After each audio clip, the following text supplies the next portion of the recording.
안녕하세요. 보험 분쟁의 해결사 최윤근 손해사정사입니다. 오늘 다뤄볼 주제는 전막내암입니다.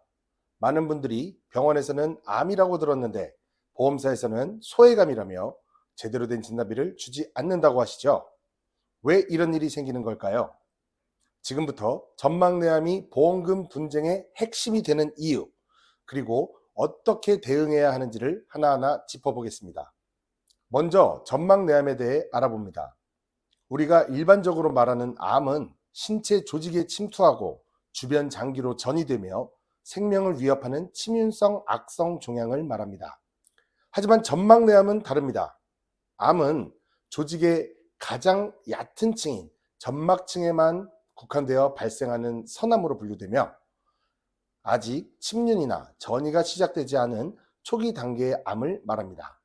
쉽게 말해 암이지만 제자리에 머물러 있는 상태인 거죠. 그렇다면 보험회사에서는 이 전막내암을 어떻게 볼까요? 국내 의료체계에서는 전막내암을 제자리암 D01 코드로 분류합니다. 이는 상피내암과 유사하게 침륜이 없는 조기 암이라는 의미를 갖습니다.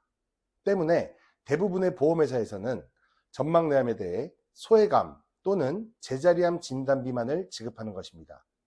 암 진단비 전액 지급은 어렵다는 거죠.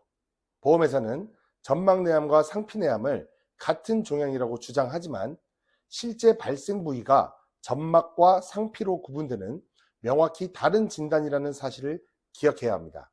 의학적으로는 둘 다 침륜이 없기 때문에 제자리암으로 분류하는 것이 맞긴 하지만 상피층과 달리 점막층은 암이 발생하는 최초의 기점이며 이 부위에 생긴 종양은 치료 방식도 다르고 예후도 달라질 수 있습니다.